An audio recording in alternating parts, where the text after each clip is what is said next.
A party game turned me into the perfect girl. I never liked parties. Not the loud ones with thumping music or the smaller ones where everyone seemed to know each other except for me. But my best friend, Emily, had insisted. She promised that tonight's gathering at her boyfriend's house wouldn't be one of those chaotic affairs. Just a few friends, she'd said. It'll be fun, Lucas. It wasn't fun. Standing by the snack table, clutching a red plastic cup filled with soda, I felt every bit as out of place as I always did.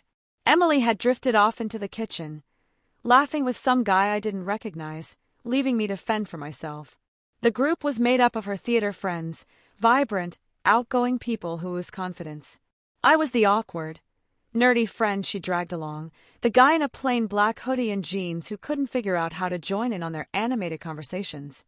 A pang of jealousy hit me as I watched them.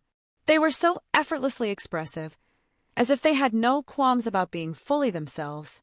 I wanted that freedom, but instead, I was stuck in my own head, worrying about saying the wrong thing or tripping over my own feet. Lucas. Emily's voice cut through my spiraling thoughts. She appeared out of nowhere, grabbing my arm and pulling me toward the living room. What? We're starting a game, she said with a mischievous grin. I sighed. If there was one thing worse than awkward small talk at parties, it was party games. The game was called Character Roulette. Each player had to pick a card from a box, and the card would assign them a character they had to embody for the rest of the evening. It sounded like something Emily's theater friends would love, and something I would absolutely hate. Come on, it'll be hilarious. Emily nudged me as the box made its way around the circle. I hesitated, but everyone was watching, their expectant faces making it impossible to back out. Reluctantly, I reached in and pulled out a card. Emily leaned over to peek at it, and her eyes lit up with delight. Oh my God, Lucas, you got the perfect girl. Laughter erupted around the room. Perfect girl. I echoed, my stomach sinking. You know, Emily said, her grin widening. You have to act like the epitome of femininity. Charming, graceful, confident. Think beauty queen vibes. Or rom-com heroine, someone chimed in. I wanted to crawl under the couch. I don't think. No backing out, Emily said, waving the card triumphantly. House rules. You've got to commit. Before I could protest further, a girl named Tasha pulled me to my feet. We'll help you out, she said, grabbing a scarf from her bag and draping it over my shoulders. And just like that, the room transformed into a whirlwind of laughter, teasing and make-believe. Someone handed me a pair of oversized sunglasses. Another person clipped a plastic flower into my hair, and Tasha started instructing me on how to walk with poise. It was humiliating and strangely exhilarating. At first, I played along reluctantly, half-heartedly imitating the exaggerated femininity they expected. But as the night went on, something shifted. Hold your head high, Lucas, Emily instructed, her tone somewhere between bossy and encouraging. And for God's sake, smile. I rolled my eyes but complied, tilting my chin upward and forcing a smile. There you go, she said, clapping her hands. You're a natural. Natural. The word lingered in my mind as I continued to play the part. It was supposed to be a joke, a silly game to pass the time, but the more I embraced the role, the more I realized how much I enjoyed it. There was something freeing about stepping into a character so different from myself, about letting go of the insecurities that usually weighed me down. The others seemed to notice the change, too. They started cheering me on, offering tips and encouragement as I walked, talked, and laughed with a confidence I didn't know I had. You've got this, Lucas, Tasha said, adjusting the scarf around my shoulders. Own it.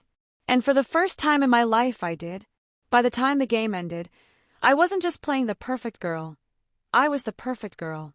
My posture was graceful, my movements fluid, and my voice carried a light, playful tone that felt oddly natural. You're really good at this, Emily said, her voice tinged with surprise. Thanks, I said, my cheeks flushing.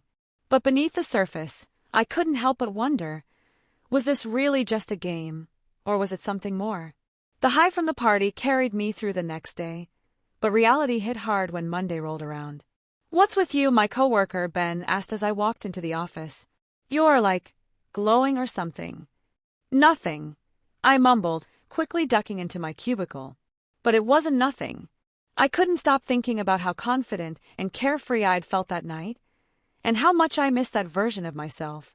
That evening, I found myself standing in front of my bathroom mirror, experimenting with the scarf and sunglasses Tasha had left behind. I tried to recapture the feeling, mimicking the way I'd held myself at the party. It worked sort of, but something was missing. I needed more. The next weekend, I went shopping. It was supposed to be a quick trip to pick up a few things for Emily's upcoming birthday, but I found myself wandering into the women's section. My heart pounded as I sifted through racks of dresses, skirts, and blouses, my fingers brushing against soft fabrics and delicate patterns. "Can I help you find something?" a sales associate asked, startling me. "No, I'm just browsing," I stammered, my face burning. But I couldn't leave empty-handed. I bought a simple floral dress, just one, to see how it felt, and rushed home, my heart racing the entire way. When I put it on, I couldn't believe the transformation. It wasn't just about how I looked, it was about how I felt. For the first time, I felt like the person I'd always wanted to be, but never had the courage to become. But as much as I loved this new version of myself, I couldn't ignore the fear bubbling beneath the surface. What would people think if they knew? Emily was the first to find out. "You're kidding," she said, staring at me in disbelief as I stood in front of her, wearing the floral dress. "I know it's weird," I said, fidgeting nervously, "but it's me." For a moment, she didn't say anything. Then, a slow smile spread across her face. "It's not weird," she said, pulling me into a hug. "It's amazing." Her support gave me the courage to take things further. Over the next few weeks, I started experimenting with makeup, learning how to contour my face and create soft, feminine looks. I even started growing out my hair, letting it frame my face in a way that felt more natural, more me. Each step brought its own challenges. Awkward stares from strangers, snide comments from coworkers, but it was worth it. With every change, I felt more confident, more authentic. By the time Emily's birthday party rolled around, I was ready to debut my new self. The party was packed, with faces both familiar and unfamiliar. I felt a wave of anxiety as I stepped through the door, my heels clicking against the floor. But then I saw Emily, and her face lit up with pride. "Everyone," she called, drawing the room's attention. "This is Lucas. Or should I say, Lucy." Laughter and applause erupted, and for the first time, I didn't feel like hiding. I spent the night mingling, laughing, and dancing with a confidence I'd never known. It wasn't just about the clothes or the makeup, it was about finally embracing the person I was meant to be. In the weeks that followed, I started living my life as Lucy full-time.